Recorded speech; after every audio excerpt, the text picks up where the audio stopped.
Bone-Fibrodysplasia ossificans progressiva is historically known as stone man syndrome because of the ossification of muscles, ligaments, and other soft tissues that occur as a result of the disease. Jutting bone growths often extend from the skeleton, leaving patients with malformations that make everyday living almost impossible. 1 in 2 million people are diagnosed with FOP, and there is no known cure. In order to better understand the physical and social effects of the disease, researchers lived 30 days as FOP patients. A 4-stage representation of the disease was put together with various braces being added at each stage. Time trials were run at every stage to document the struggles of FOP.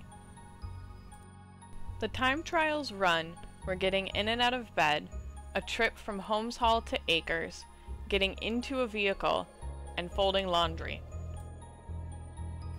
What was really surprising for me personally was the difficulty I encountered getting in and out of bed.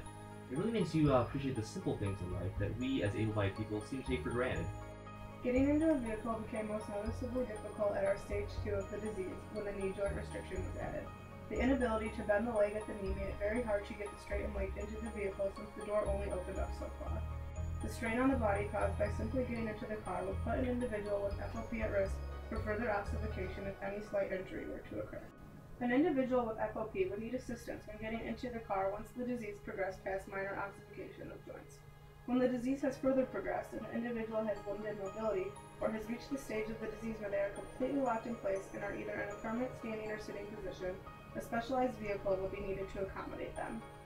A specialized van that is wheelchair accessible costs between $40,000 to $65,000. In my first attempt at the time trial, a small SUV blocked my path. Then on the very next time trial, another car blocked the very same location. After experiencing this, I realized that we far too often take for granted the mobility that we have. The main problem I encountered while traveling to Acres in the wheelchair was a large crack in the sidewalk. I continually got stuck and was unable to get past the area until about 2 minutes later. It made me realize how little things can be huge if you're disabled. A sidewalk crack became my worst enemy, and it was really frustrating to deal with.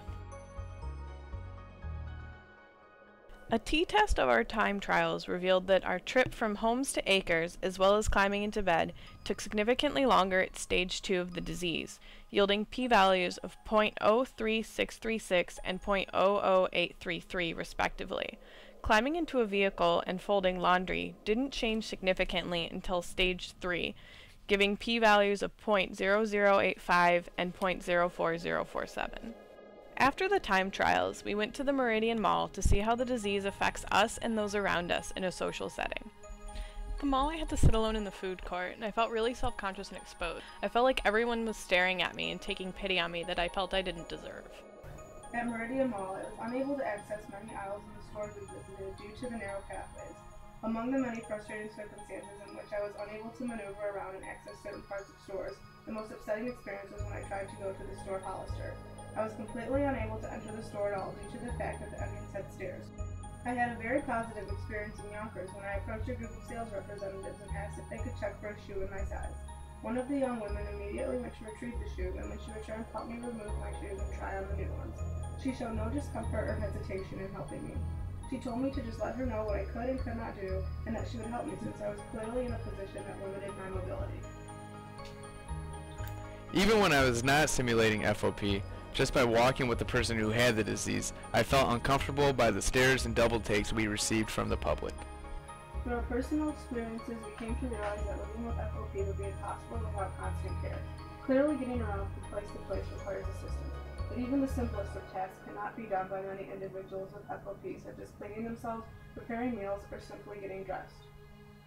According to the founder of Circles of Care, a living caregiver costs from $700 to $3,000 a week, depending on the needs of the individual. Since an FOP patient would require care with basically everything, we can assume a caregiver for them would be more costly. Although this disease is so incredibly rare, with only around 700 known cases, these 700 individuals are forced to endure a lifetime of pain and suffering. It is most fitting that we help raise the awareness of such a terrible disease on this day, April 23rd, which is the Fibrodysplasia Ossificans Progressiva National Awareness Day.